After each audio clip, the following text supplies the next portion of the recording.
Hello, everybody. Thanks for being here. Welcome to my live stream. Actually, you know what? Give me 1 second. I forgot something. I'll be right back.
Right.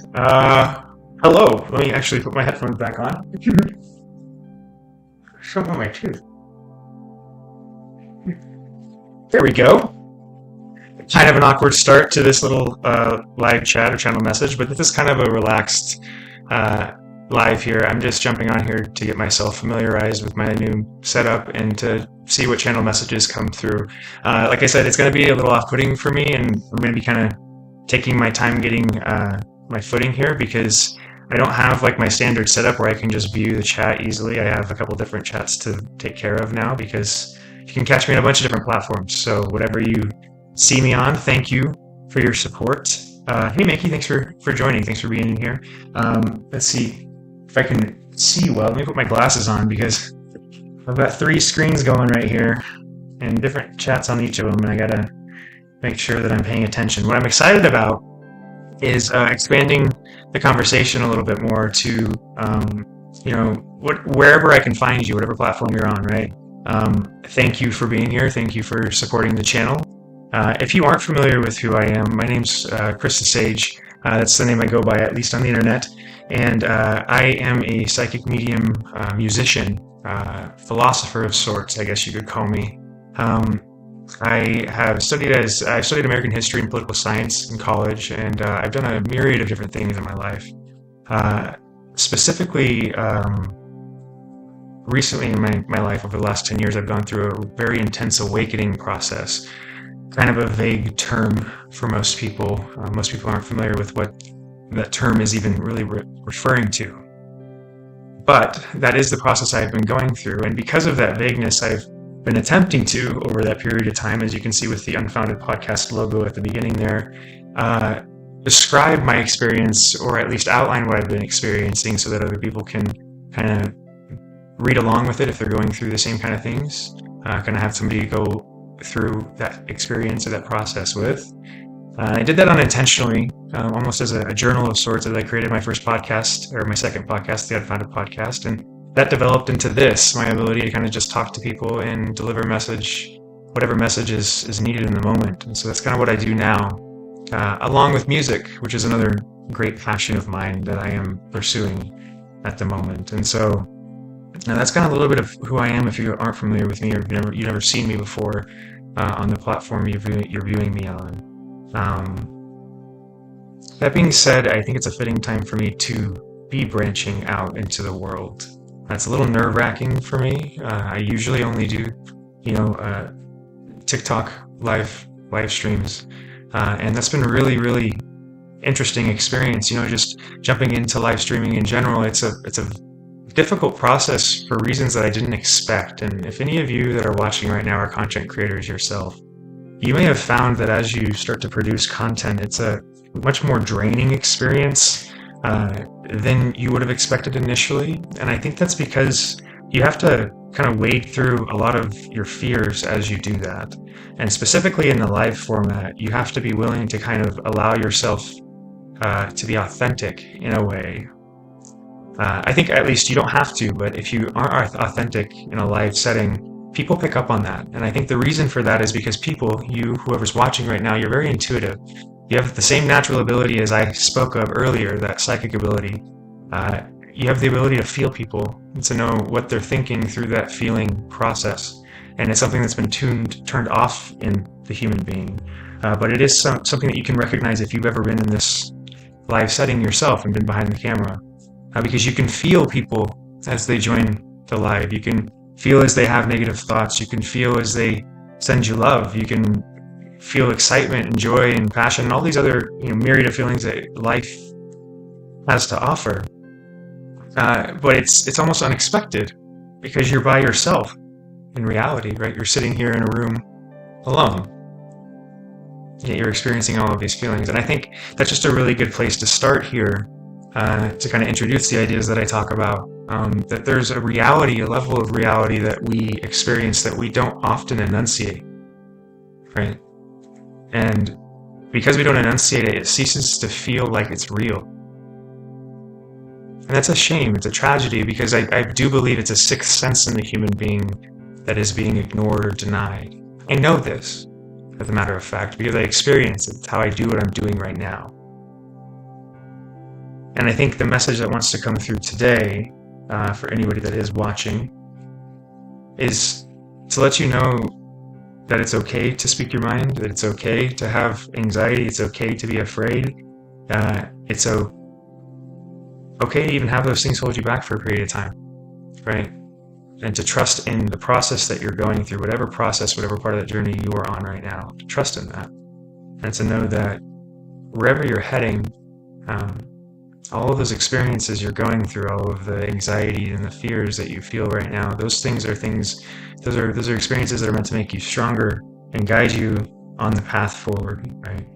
To whatever you're trying to get to. It's a necessity, it's a quality that you have to be the thing that you see yourself as in the future. Something like that, right? But that being said, the world, is continuing to get more chaotic, and if you've been watching me for a while, you may have, heard that message repeated over and over again. I'm trying to sorry if I'm distracted here because my chat that I'm monitoring. Hello, No Name. Thank you for joining. I'm not sure what a lot of these pop-ups are yet, so I'm trying to figure out what the noises are and what it means and all of that. But thank you for whatever that noise was, whatever they did. I'll figure it out at some point. Live streaming is incredibly difficult to figure out. Like, I've been working to figure out how to do this multi-stream and all that kind of stuff for like years. No kidding. And it's almost embarrassing to say that out loud. But I've been dabbling in this for a while. And the process, just the setup of figuring out how to get everything working properly is incredibly difficult if you want to have any kind of quality to it, right? And I'm kind of a picky creative type in that sense, so it's taken me a while to get comfortable before I would want to present something to you guys watching right now.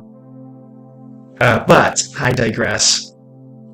Yes, this world is getting more chaotic, right? And like I believe I was saying that I've spoken of this continuously over the last couple of years for those of you that have been following me on TikTok or any of the other services, that these times this is a chaotic time intentionally, right? There's a way we view the world incorrectly. We view the way that time unfolds incorrectly, I believe. And it's kind of ironic because there's certain qualities of kind of the secular way of viewing the world, the scientific way of viewing the world, that has identified kind of certain qualities of the way that life unfolds that is accurate to a certain degree. Let me be more specific. So let's take the idea of evolution, right, for instance.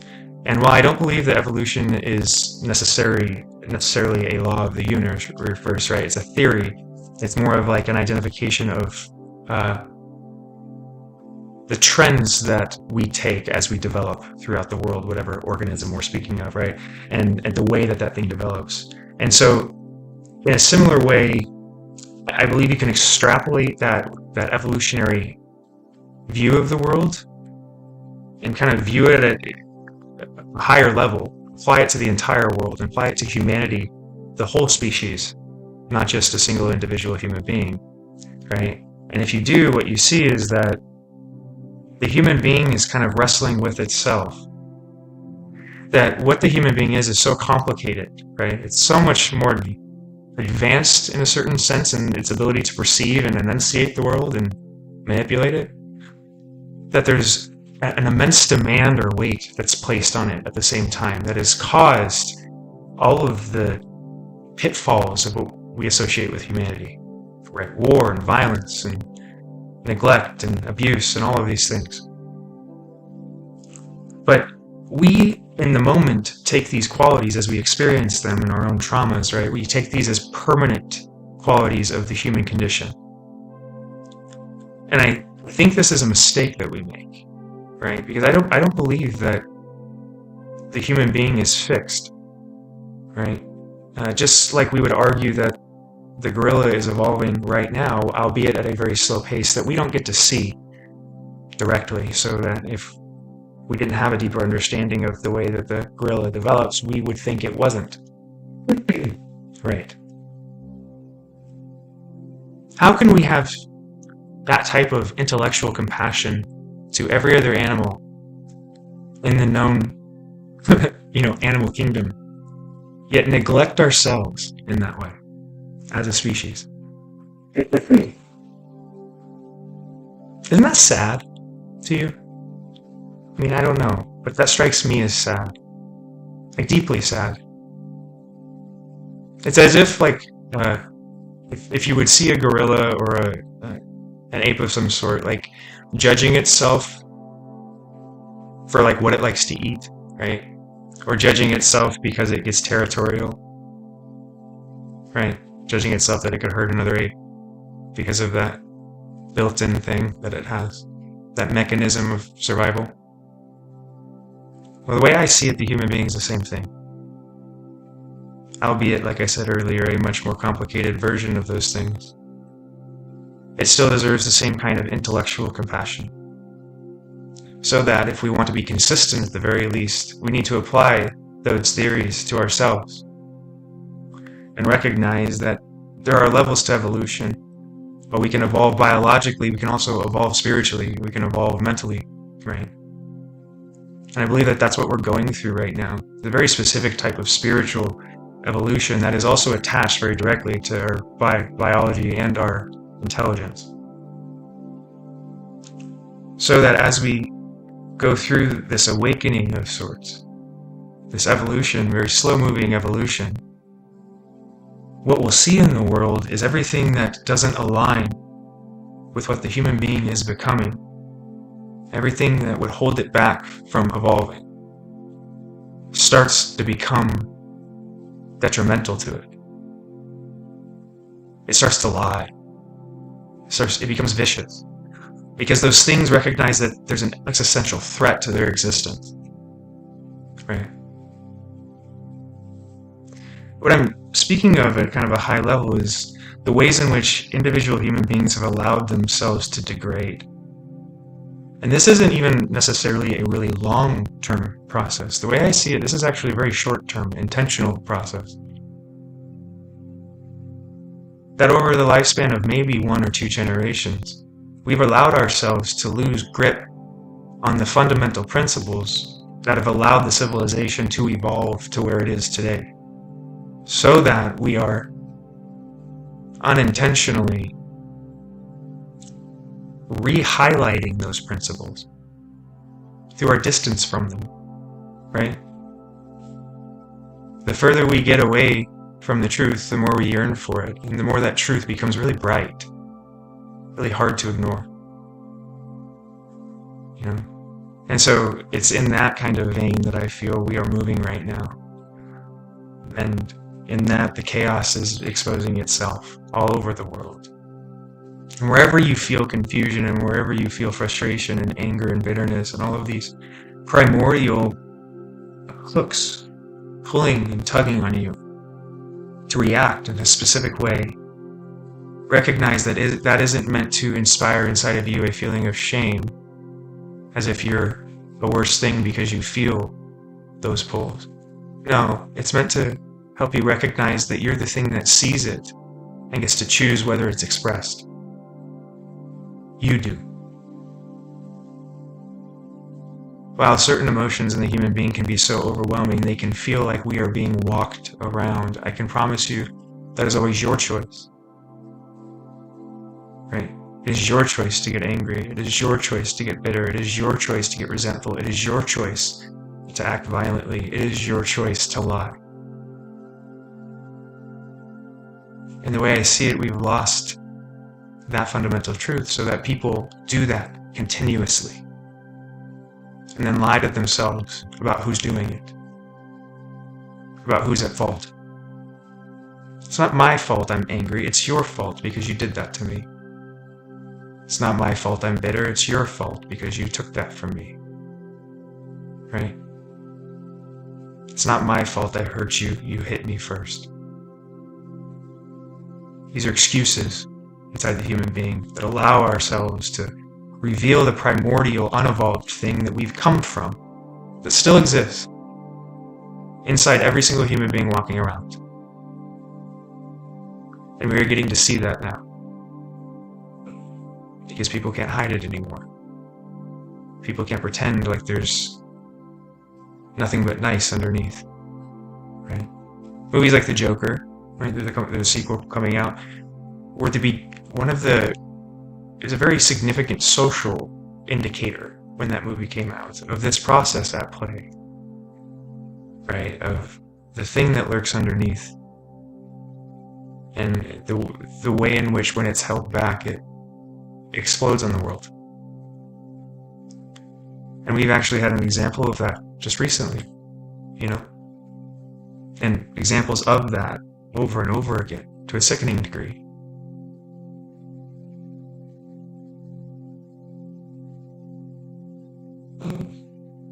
You can find some really stunning examples of hypocrisy in the world right now. Everywhere, right? One of the ways that we see that is, when something really bad happens, there's an opportunity, and you can feel this in the moment when something really bad happens, when evil really enters the world, and we get to watch it together, unfortunately. There's an opportunity in that moment, right as it's happening and immediately after, for everybody to stand on solid ground, oddly enough. Because in that moment, there is a reality that is undeniable. Right? But you have to watch for it, because very soon after, what you'll see is people try to remold that reality to fit the narrative that's been at play up until this point, right? To fit the ideology or whatever map of the world has been laid out already inside of that individual. Because while that moment I described sounds really nice and welcoming, right? That moment of unity where we can all recognize the same reality at the same time. If that reality that you're presented with in that moment doesn't match the map that I told you about, the story you're telling yourself inside your head, not only is it not a pleasant feeling, it's one of the most terrifying feelings you can ever feel. It's a death. Oh man, and I've watched that happen over the last couple weeks. Oh, have you seen that happening? This almost scrambling for ways in which we can reshape whatever we're witnessing here, whatever is going on from the global stage. What it looks like to me is kind of a reckoning of sorts. The culmination of a bunch of lies, right? lies that may have spanned generations, I think are starting to come to a point right now. And that most people, if they want to, and if they're willing to kind of face that little death that I just described to you, are starting to see a universal reality. One that reveals to you the fundamental principles that have always been underlying this reality that we experience every day, so that you can no longer deny them. Make no mistake about this, this is an awakening happening at a grand scale. So that if you find yourself on one of those sides, trying to figure out a way to mold whatever's happening to your benefit, I can promise you, I don't need to promise you anything, I think you already know what's coming. Right. So, hey, what's up? I got some comments here. If anybody has some comments or questions, drop them in, guys. Like I said, I'm getting used to this new format. I have a couple different things to pay attention to, so apologies if you find me looking over to the side quite a bit here. But Eliminate Structure says, what's up, man? What's the topic? And honestly, Eliminates, there's not a specific topic today. That's just more of a channeled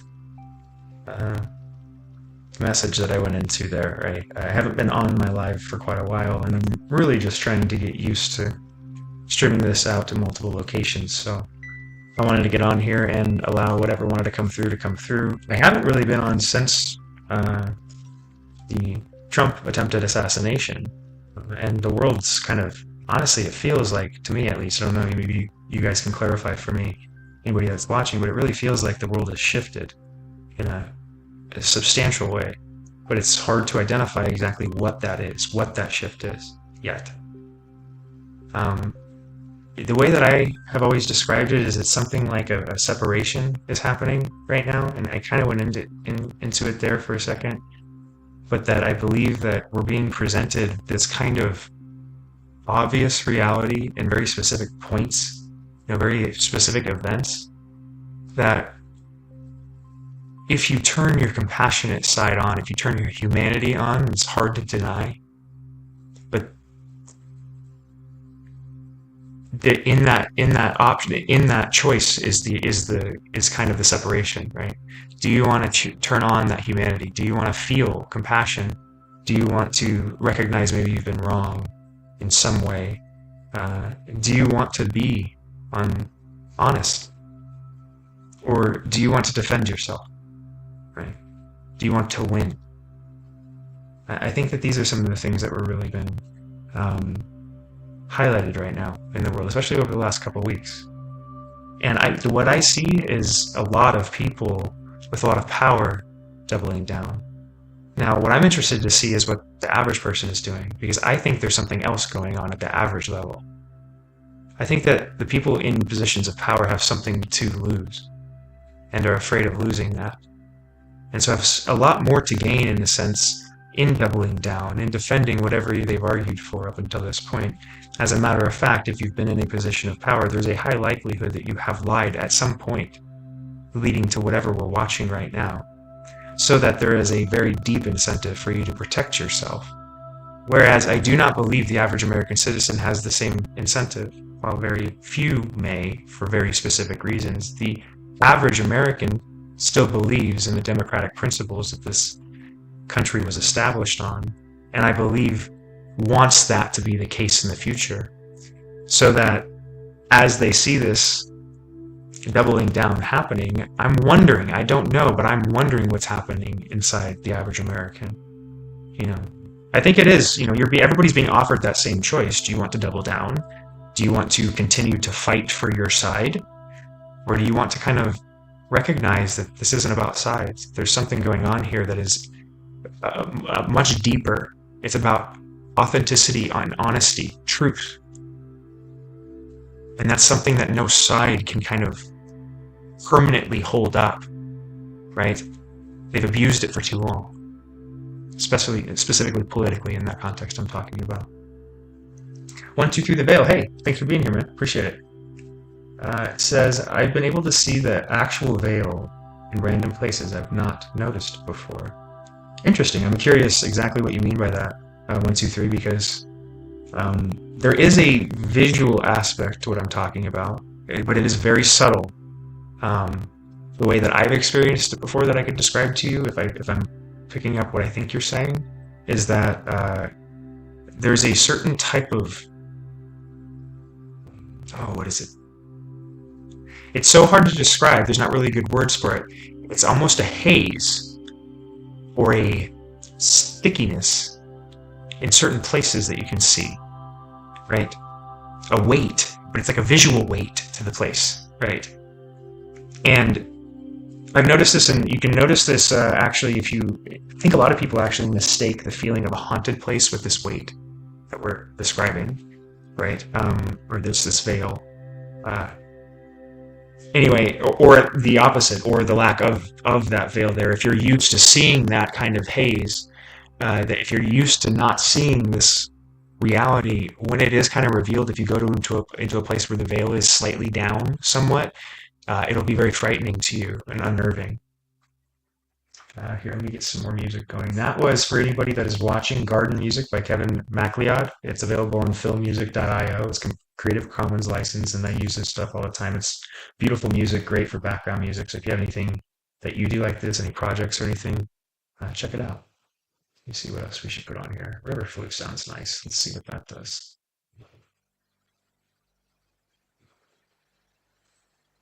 Again, this is River Flute by Kevin MacLeod.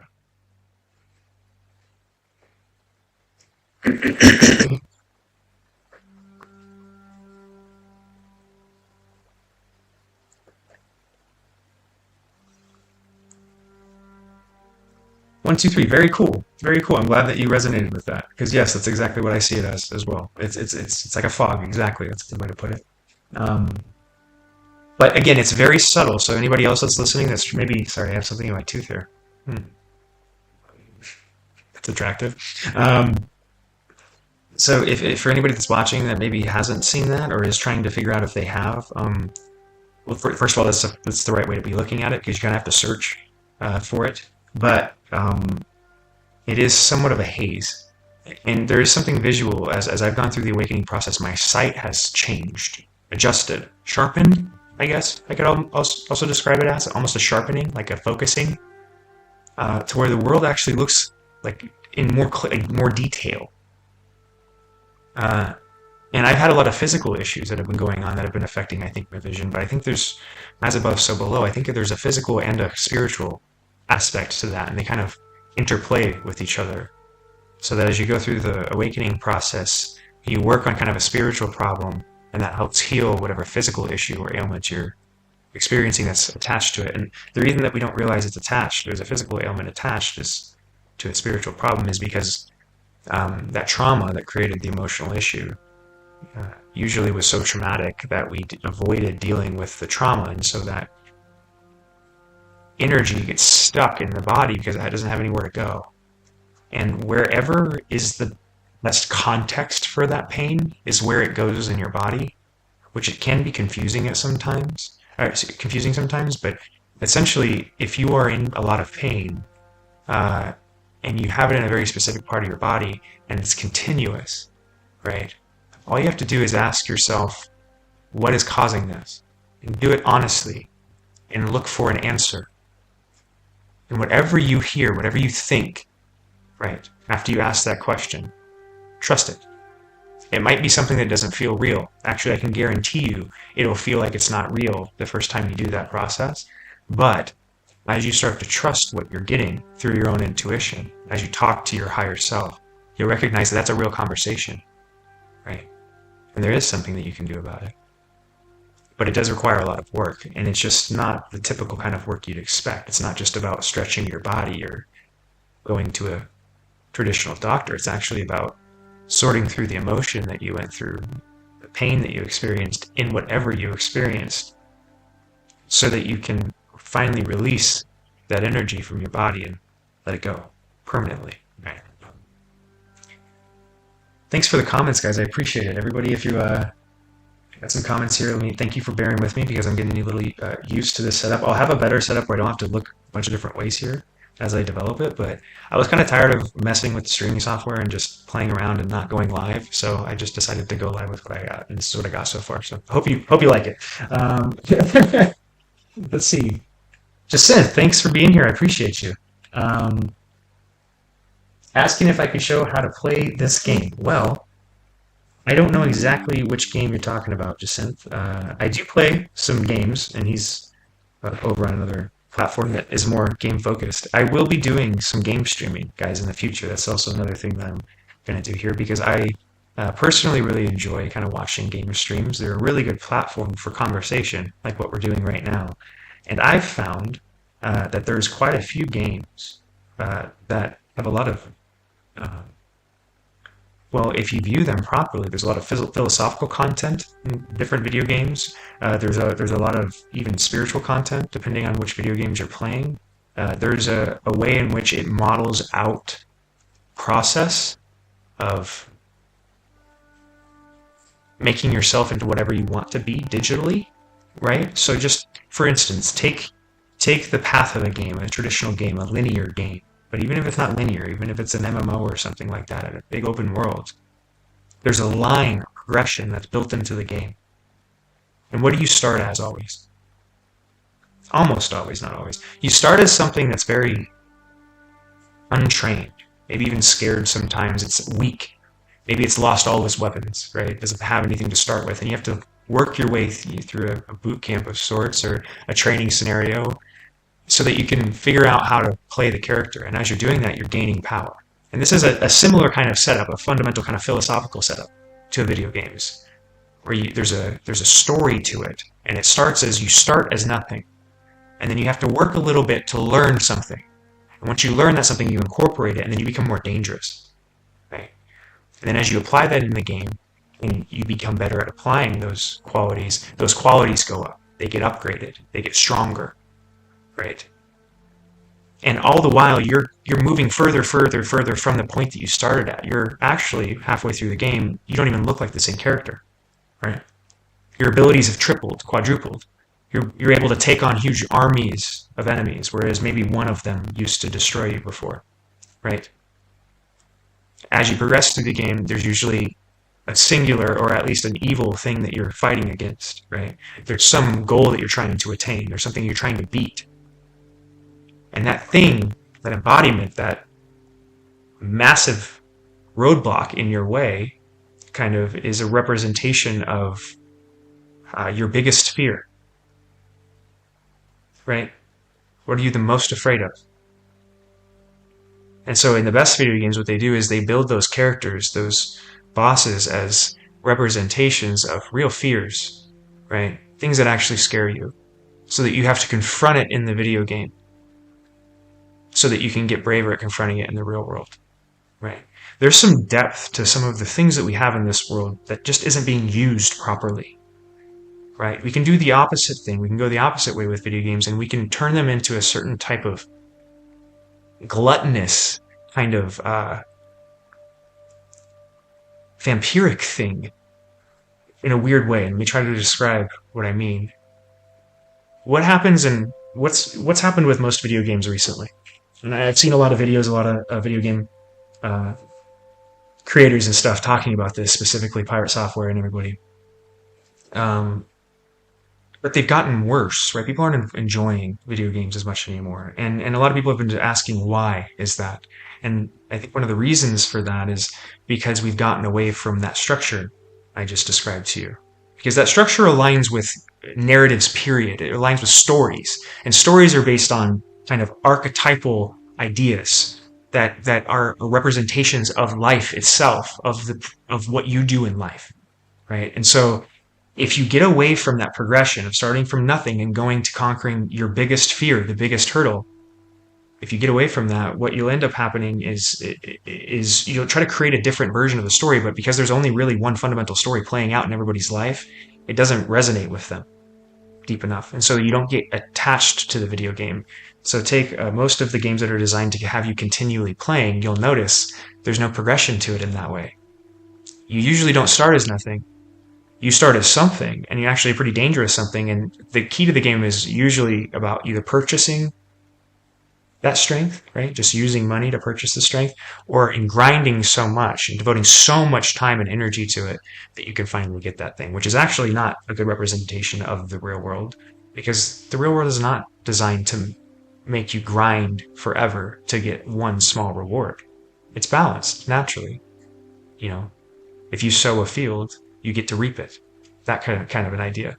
Right? But these games are built inherently in a biased way where they're unbalanced naturally, so that you have to constantly give to them and so that they continuously run. And that is a different thing. That isn't about attaching or connecting to the player at a deep philosophical or spiritual level. That's about taking from the player, siphoning something from him or her. And that's why you feel drained. That's why you feel like you don't enjoy these games, because they're not about enjoyment. Anyway, let me get into some of these comments over here. I appreciate the comments, guys. Thank you, Berta. I appreciate that. Thank you very much. Becky says, super excited for the upcoming program. Thank you very much. I appreciate that.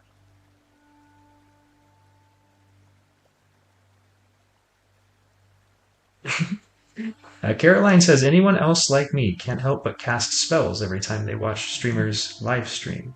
Well, I hope, Caroline, you're not attempting to do something like that, because I can advise against it. And if you have any experience in that world, you would know that that is not something you should be doing, especially repeatedly, because the universe is always watching, right? And it operates on balance of sorts. Some refer to that as karma, right? But you don't get to reach out and touch people without other people reaching out and touching you. That's the truth, right? So I hope that if you were just joking, you were just joking.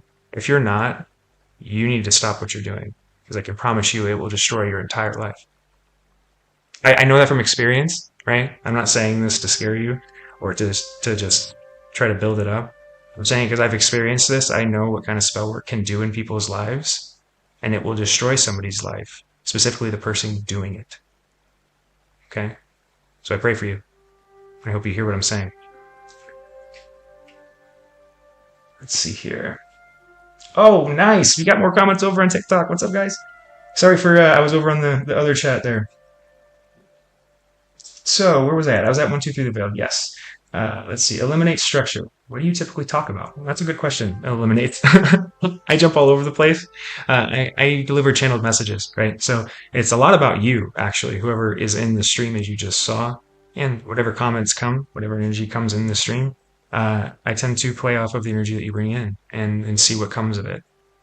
So in general, we can talk about anything, but to be more pointed, because you asked, I do tend to talk about more spiritual topics and current events and how those play out philosophically in the world. You know, what is the philosophical underpinnings of the current events that are going on? That's what I like to do in my free time, and so that's tended to be what I talk about when I'm on here. But I like to analyze things philosophically. And if you were in here for that period of time when I was talking about video games, that's one of the ways I like to kind of think about things is you know, where's the meaning?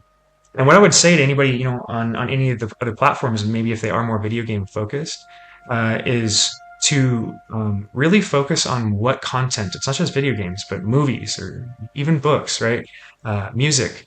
Really, there's a message coming through to really focus on what you consume, right? It's just something that I've had to focus on for years and years. And it's really a hard process because I realized at a certain point that the content that I was consuming was not good for me. And that was a realization I had to have for myself, right? There's a whole process that went along with that. And it helped having another person actually at a certain period of time kind of guide me through that to a certain degree, either intentionally or unintentionally. But the end point being that I was able to sort through, what do I actually feel? You know, if I played a video game, for instance, let's take like I don't know, like a horror video game. You know, like take a Resident Evil, because most people are familiar with it. You know, that's a video game that I used to be, you know, if somebody said, let's go play, I'd be like, hell yeah.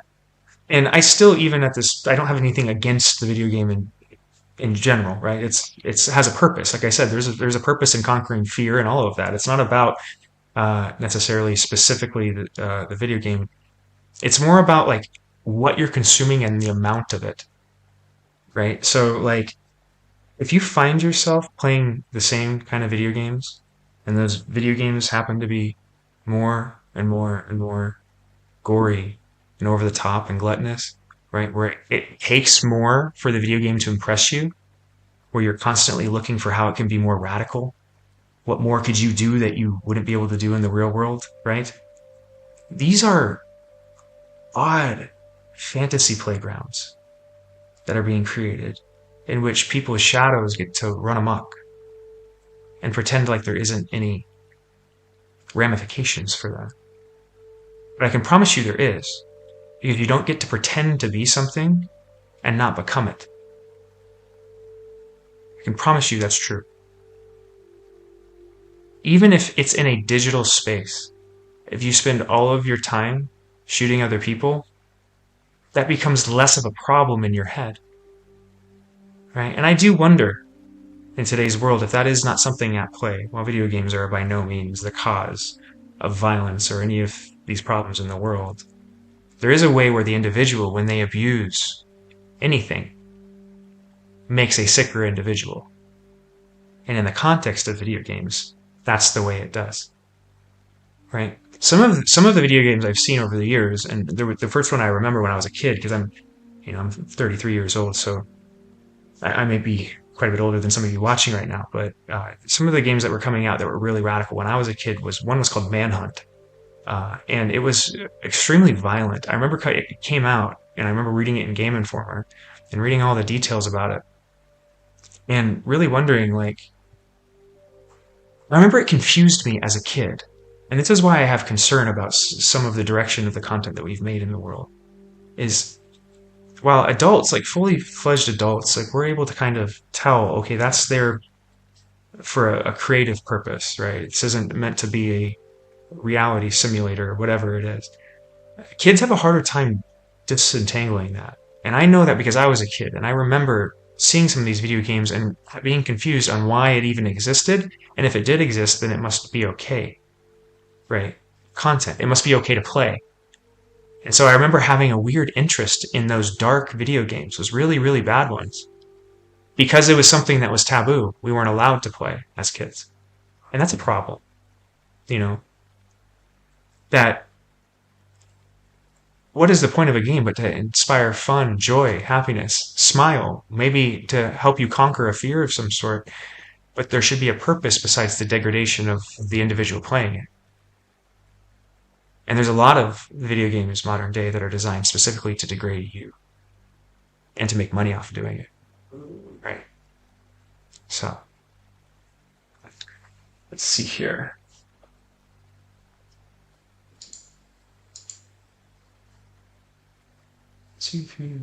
What do we have here? So that was the question. What do you typically talk about? And I go into a rant about video games. So there's an example. Eliminate structure. Can't have anything and everything.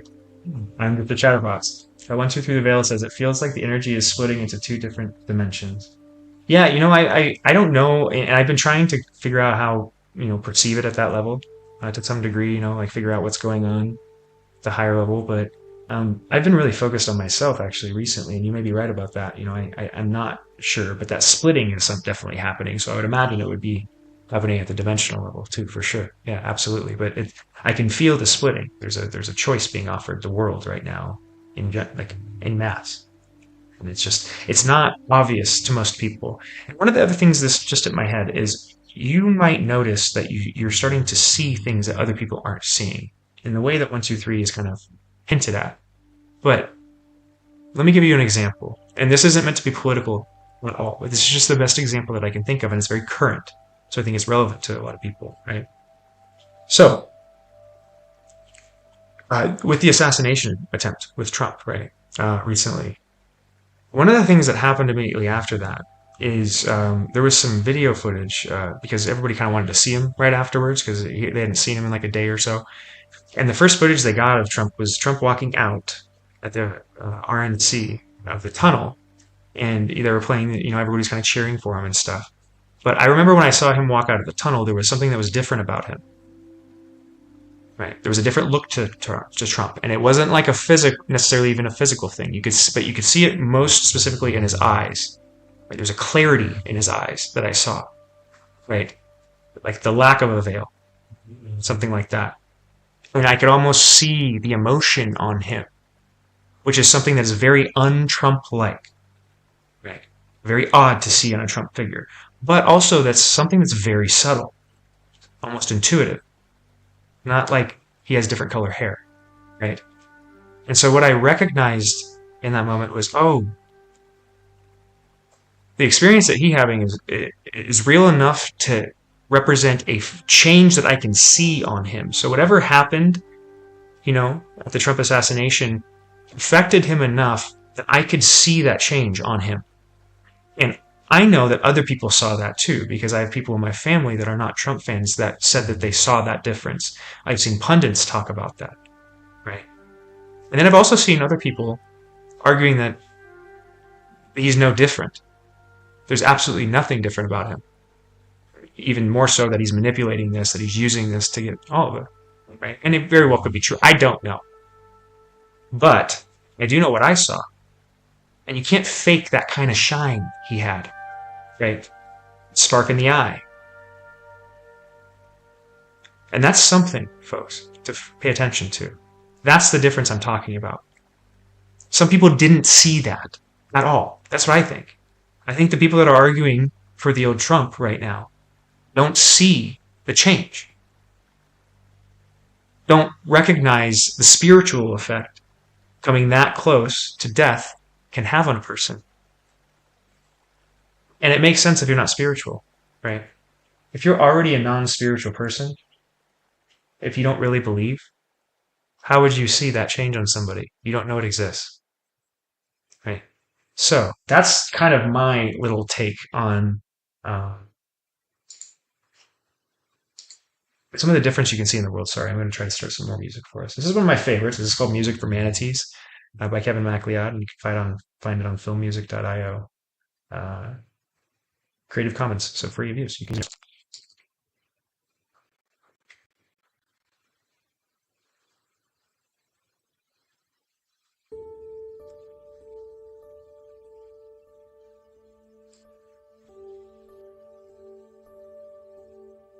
Okay, let's start. Yeah.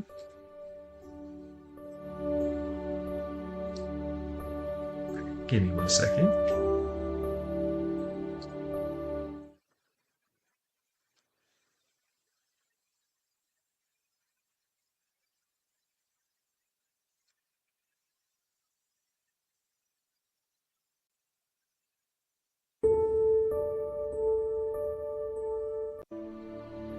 No, it doesn't want to work. That sucks. That's one of my favorite songs. Let's find another one. Perspectives. Perspectives by Kevin MacLeod. Or maybe my computer is just being weird.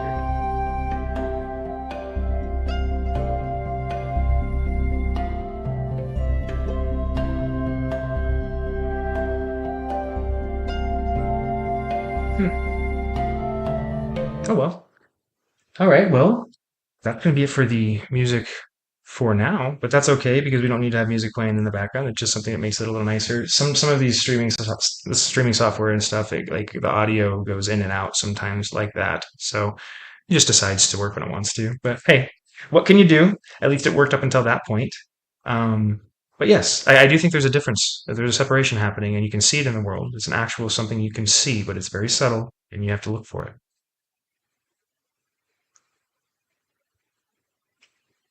Yeah, you too. Thank you, 123, for being here. I appreciate you. Hey, Oxane, thanks for that. Appreciate it. Thank you, Deus, for the heads up. There must be something going on my live right now. I appreciate that. So I'll have to figure that out. And if that has been going on the whole time, apologies, because that's just some technical difficulties I'm trying to work through on the streaming that I'm doing here. Because I am streaming to a bunch of different places, so that could be part of it. And I could just have that kind of messed up. So, but that being said, I do want to thank all of you that have been on here for saying hi, whatever platform you're on, wherever you're joining me from. Um, I appreciate you guys. It's been kind of me getting used to this again and wanting to do something actually live in between me messing around setting this up for days on end. So at least I got on here and did a little bit of it. And I'm glad there was some engagement on the chat and stuff because it gives me an idea of how I need to set up this place so that I don't have to be looking this way and looking that. And I can actually have some nice footage for you guys too. So if you can still hear me, and oh yeah, I'm dropping some frames. That's why for sure. So I wonder how I.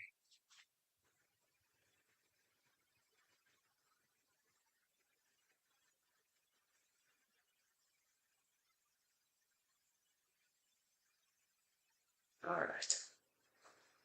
Well, hopefully it figured itself out. I was reading there about the encoder. So, again, still figuring out the technical difficulties, but thank you. I hope you enjoyed the setup and the process. And I will be back on here soon. I'll get a schedule worked out at some point too, once I have all of this worked out, but um, all in good time, right? And if you are feeling stressed or super chaotic right now, or really done with what's going on in the world, just take a step back and find anything that you actually enjoy doing that doesn't remind you of everything that's going on outside of you. That could be a book, that could be a video game, that could be a movie, that could be some music, that could be taking a walk, that could be go camping, that could be fishing, that could be any myriad of things, skateboarding, bike riding that you enjoy doing. You just go do that for a little while and then see how you feel afterwards. And if it works, just keep reapplying that until the world starts looking a little better. Right, that's all you can do. Just take care of yourself. So, all right, guys. Well, thank you, and I will see you guys all soon. Lots of love. Bye.